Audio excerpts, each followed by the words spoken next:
बुलाया कई बार में, ये तो सबने ही सुना होगा। नाज़रीन, जुगनी से शोहरत की बुलंदियों को छूने वाले आलम लोहार के बारे में बात करेंगे। उनकी जिंदगी से मुतालिक ऐसे किस्से सुनाएंगे जो आपने कभी नहीं सुने होंगे। उनके अरूज और जवाल पर बात करेंगे और आपको उनकी जिंदगी के मुतालिक बताएंगे और ये भी बताएंगे कि उनकी मौत किस तरह से हुई। जी हाँ नाज़रीन, आलम लोहार ने बचपन से ही अपने मुनफरिद अंदाज की वजह से शोहरत हासिल कर ली थी और लोग शौक से उनका थिएटर दीवाना वार देखने आते थे। उन्होंने मिर्जा साहिबान, सस्ती पनू, हीर रांझा, जगन भरत और दीगर जो है दास्तानें जो वो गाएं, लेकिन उसके साथ साथ उन्होंने जुगनी और दीगर गाने भी गाए जो उनकी कई पंजाबी फिल्मों में फिल्माए भी गए हैं। लेकिन उनको असल शोहरत जुगनी की वजह से मिली। वो लोग दास्तानों को लय और ताल के साथ अपने गीतों में गाते थे और लोगों को महसूस करते थे।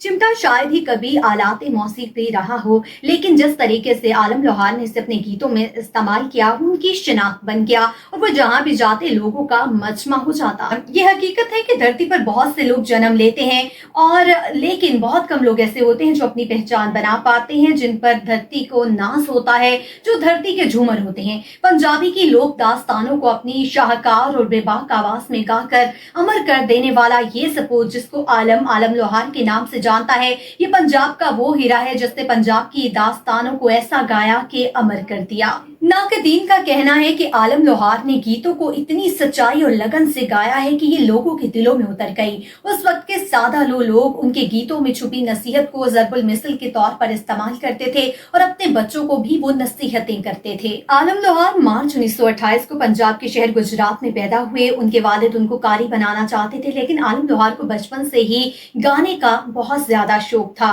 सादा लोगों के दरमियान जब बैठकें होती तो वो अपने फन का मुजाहरा करते और लय और ताल से लोगों को महसूस करते थे।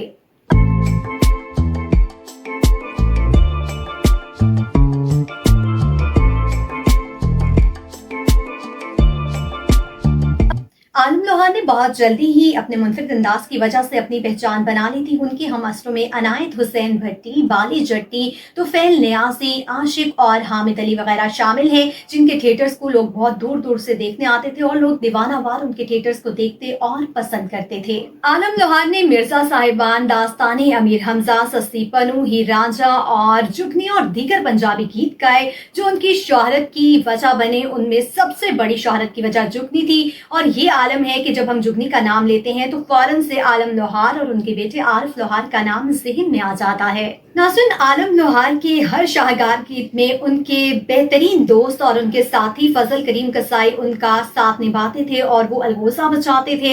आलम लोहार और उनकी दोस्ती का ये आलम था कि उन्होंने तमाम उम्र एक दूसरे के साथ काम किया और कभी भी अलग नहीं हुए। आलम लोहार ने अपनी जिंदगी के आखिरी वक्त में वतन थिएटर के साथ ज्यादा काम किया और वहाँ लोगों को अपने लोक गीतों की वजह से वो महसूस करते रहे।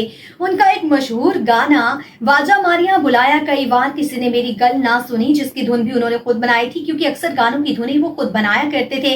उसकी अगर मैं कहानी बताती चलूं पीछे की, तो उसकी दास्तान यूं थी कि उस वक्त आलम लोहार सिंध में रहते थे और वहां उनकी टांग जो है वो टूट गई। जामशोर अस्पताल में उन्हें मुंतकिल किया गया, जहां उन्होंने ये फकीरुल मिसाल जो गाना है लिखा, क्योंकि अदम तोहजी की बायस उन्होंने जो फील किया उस वक्त उन्होंने फिर इस तरह का गाना जो है वो लिखा और ये गाना अमर हो गया। इसके अलावा उनका लिखा एक और गाना बोल मिटी दिया बावियां तेरे दुखा ने मार मुकाया, मंसूर झले का लिखा ये शानदार गीत दिल वाला रो किसी नु नहीं सुनाएदा, अपनिया सोचा विच आप मर जाएदा ने भी शोहरत की बुलंदियों को छुआ।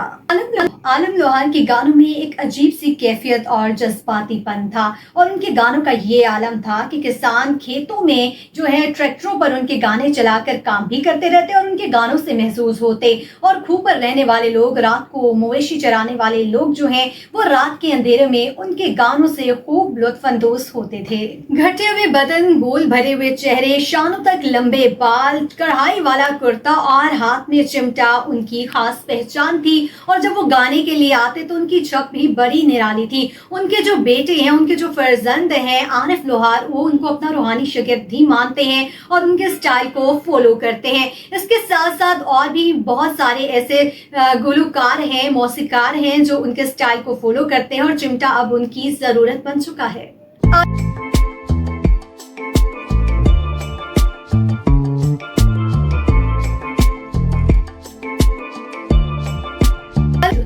आलम लौहार की शोहरत की एक बड़ी वजह जुगनी भी है, और जुगनी पर बात करना इसलिए ज़रूरी है कि लोगों को लिए किसी दूसरी दुनिया का लफ्ज़ मालूम होता है, उन्हें मालूम ही नहीं कि लफ्ज़ जुगनी का क्या मानी है। आपको बताती चलूँ कि मुंशी गुलाब सिंह बरादरान ने खालसा कॉलेज काउंसिल के भाई माया सिंह से जो है एक पंजाबी लुगत लिखवाई थी, और इस लुगत जुगनी के बानी है ख़वातीन के गर्दन के करीब पहनने वाला जेवर। और जुगनी से यहाँ पे मुराद ये है कि ख़वातीन का पहनने वाला जेवर ये एक सिलेंडर की तरह का जेवर होता है जो रेशमी धागों के बगैर ही पिरोया हुआ होता है, और औरतें जो है इसको अपने गर्दन पर पहनती हैं और ये गर्दन के साथ लटकता है। न्यूयॉर्क टाइम्स की रिपोर्ट के मुताबिक जुगनी का मायने उन्होंने फायरफ्लाई यानी जुगनू से लिया है, लेकिन इसकी वजाहत जो है इस गीत से जाहिर होती है कि ये जेवर की बात हो रही है। इसके गिर्द जो है जुगनी की जो आवाज़ है उसको बड़ा वसी तरीके से बयान किया गया है कि जो घुंघरू हैं वो बड़ा छन छन करते हैं, और उनकी जो आवाज़ है उसके मुताबिक कहा गया है वो पीर मेरे जुगनी कहंदिए चिरी ना साइंदा लेंदिए चिरी ना रबदा लेंदिए। नाज़रीन, पंजाबी में जब कोई लुगत कोई चीज़ इस्तेमाल हो जाती है तो उसके मानी बड़े वसी हो जाते हैं, इसलिए कहते हैं ना कि पीर मेरे जुगनी कहंदिए। इससे मुतालिक ये भी लिया जाता है कि कोई बात की जा रही है, कोई बात जो है वो कह दी जा रही है। लौहार से मुतालिक उनके फर्जंद आरिफ लौहार जो है वो कहते हैं कि उनके वालिद एक साफ नियत वाले मुहिब वतन पाकिस्तानी थे, वतन से बहुत ज्यादा मोहब्बत करते थे, और उन्होंने दुनिया में पाकिस्तान और पंजाब की एक खास पहचान बनाई और शोहरत की वजह बने। वो 3 जुलाई 1979 को जो है एक ट्रैफिक हादसे में जो है जहां बाग हो गए थे, और अब वो लाला मूसा में अपनी नींद सो रहे हैं। हुकूमत पाकिस्तान की जानिब से उनकी फनी खदमात पर उन्हें तमगा बराए हुस्ने कारकर्दगी से भी नवाजा गया है।